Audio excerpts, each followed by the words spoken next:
1374년 9월 22일 이른 저녁부터 먹은 술에 골아떨어진 공민왕.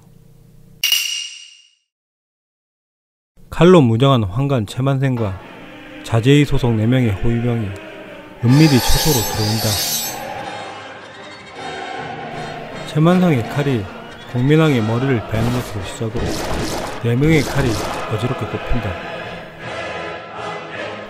우리나라 역사상 최고의 개혁군주였던 공민왕은 이렇게 허망하고 처참하게 살해된다.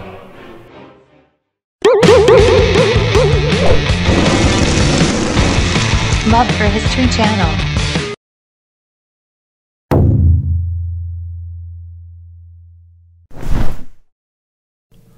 고려 31대 왕 공민왕은 반원 자주 정책을 펼쳤던 개혁적인 왕이다.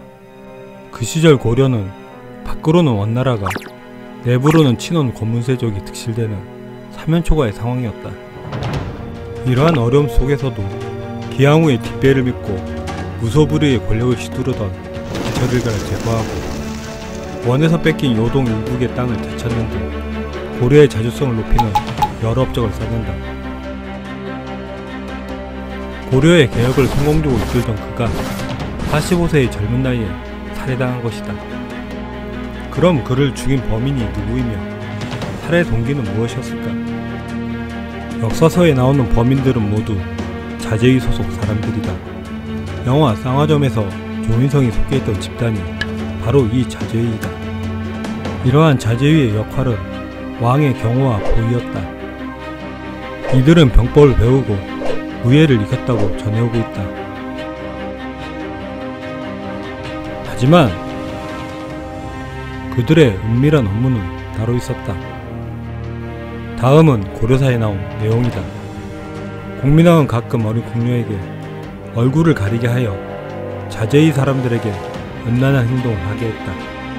이럴 때마다 공민왕은 부인의 변장을 하며 옆방에서 지켜보았다. 그 후 마음이 동하면 홍륜 등을 침소로 불러 이성간의 성행위처럼 행하게 했다. 또한 자제의 여러 사람들에게 번갈아가며 자신에게 이러한 행위를 하도록 하는 걸 즐겼다. 그리고 공민왕은 아들이 없음을 걱정하며 자제위에게 그의 왕비들을 강간하게 하였다. 그렇게 생긴 자식을 후에 왕자로 삼고자 함이었다. 이에 새 왕비는 자결을 하였고 왕비 이끼만이 죽기가 두려워 항거하지 못했다. 너무나 충격적인 성적 묘사가 아닐 수 없다. 우리가 알고 있던 공민왕이 맞는 것일까? 그가 보인 증상은 관음적이고 변태적 성과 더불어 동성애 성향을 드러낸다. 이러한 믿기지 않는 내용을 뒷받침할 근거가 또 있다. 바로 자제위에 들어가기 위한 조건이다. 그 조건은 나이가 어리며 용모가 아름다운 자여야 한다는 것이다. 왕의 안전을 도모하는 집단에서 무술 실력이 아닌 용모를 따졌는지부터가 말이 안 된다. 왕을 칼이 아닌 얼굴로 지키려는 것이었을까? 자제위의 존립 이유가 심히 궁금해진 대목이다.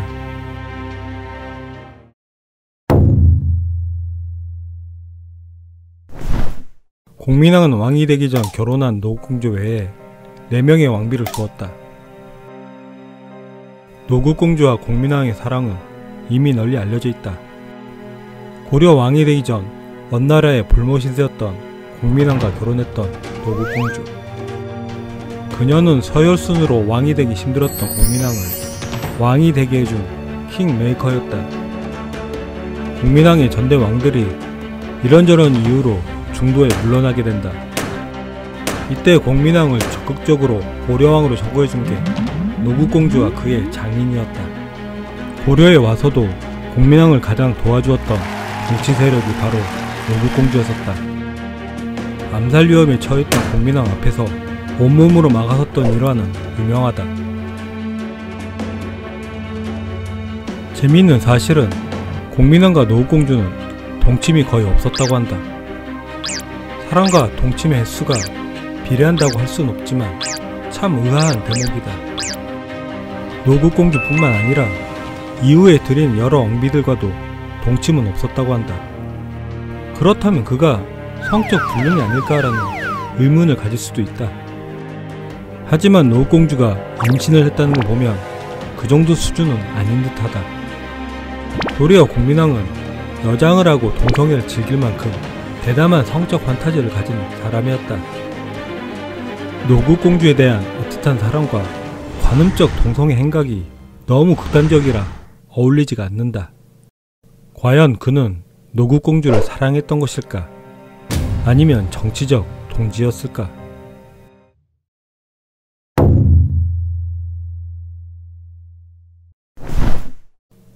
공민왕을 시해한 채만생과 자제의 소속 홍관, 건진, 한안, 노선 등은 바로 다음날 잡히게 된다. 영모를 주도한 채만생을 국문하여 모든 진상이 밝혀진다. 채만생이 말한 사건의 진상은 이러했다. 마마, 아래올 일이 있사옵니다. 무슨 일이더냐? 왕비 익비께서 임신하셨다 하옵니다. 그거 잘된 일이로다. 그런데 아비가 누구냐?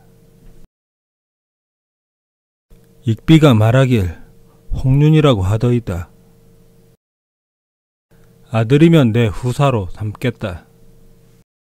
그리고 내일 이 사실을 알고 있는 너를 포함한 자제의 모두를 급시에 죽이겠노라.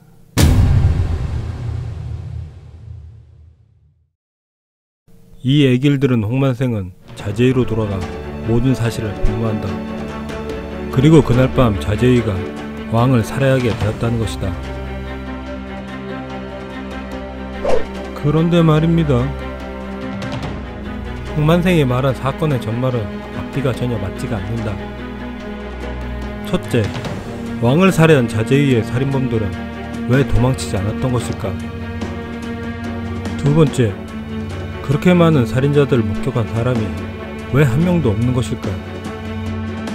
세 번째, 공민왕은 왜 홍만생에게 직접 그들을 살해할 계획을 말했는가? 상식적으로 말이 안 되는 이 사건의 전말은 거짓말같이 역사의 사실이 되고 만다. 사건을 맡았던 이인임은 일사천리로 사건을 정리하고 관련자들을 다음날 모두 처형시킨다. 공민왕 살해사건 이후 이인임은 무소불위의 최고 권력자로 군림하게 된다. 또한 그는 명나라사신 살인사건에 깊이 연루되며 고려를 원나라에 의탁하게 되는 주요한 역할을 하게 된다. 그렇다면 정말 공민왕을 살해한 살인자는 누구였을까?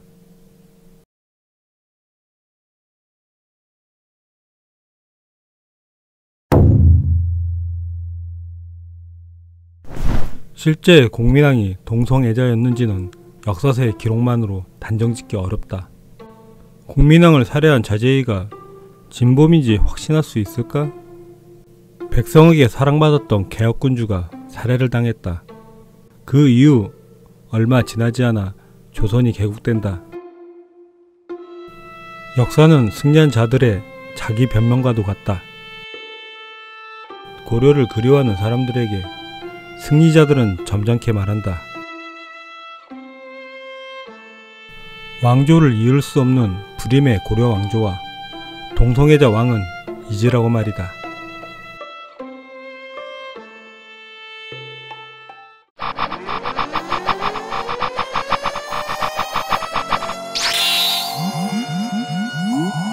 This is the emergency broadcast system. The solution is advising that you stay in your home. Love for History channel. We show up.